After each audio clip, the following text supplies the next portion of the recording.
সকলে প্রার্থনা করব আমাদের দেশের জন্য। যাকব চ্যাপ্টার 5 অধ্যায় 16 পদ থেকে আমরা পড়ব।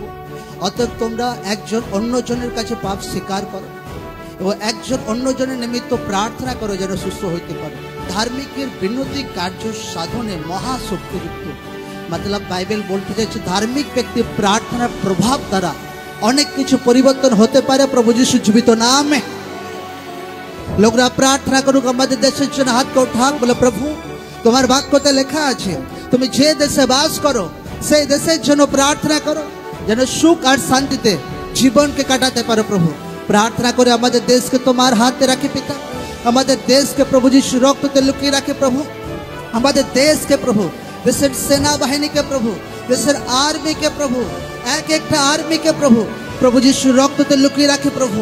देशर बॉर्डर के प्रभु देशर हर एक स्टेट के प्रभु प्रभु यीशु पवित्र रक्तते लुकिए रखे। सुरक्षा लाखों कोटि स्वर्गदूत प्रभु देशर हर एक कोना कोनाते पठा प्रभु। देशर एक एक प्रभु सेना बाहिनी के सुरक्षा स्वर्गदूत द्वारा घेरे रखो प्रभु। देशर प्रधानमंत्री प्रभु देशर स्वराष्ट्र मंत्री प्रभु देशर विदेश मंत्री प्रभु सुरक्षा स्वर्गदूत द्वारा तादेरके घेरे रखो प्रभु। कोन अंधकार शक्ति ताकत तादेर लाइफेर बिरुद्धे सेना बाहिनीर बिरुद्धे हमारे देशेर बिरुद्धे कार्य ना करते पारे प्रभु यीशु जीवित नामे। तुम्हार जीवित वाक्य बोलछे धार्मिक व्यक्ति प्रार्थना द्वारा अनेक किछु परिवर्तन होते पारे। कारण धार्मिक व्यक्ति प्रार्थनाते प्रचुर शक्ति आछे। धार्मिक व्यक्ति प्रार्थनाते सामर्थ्य आछे।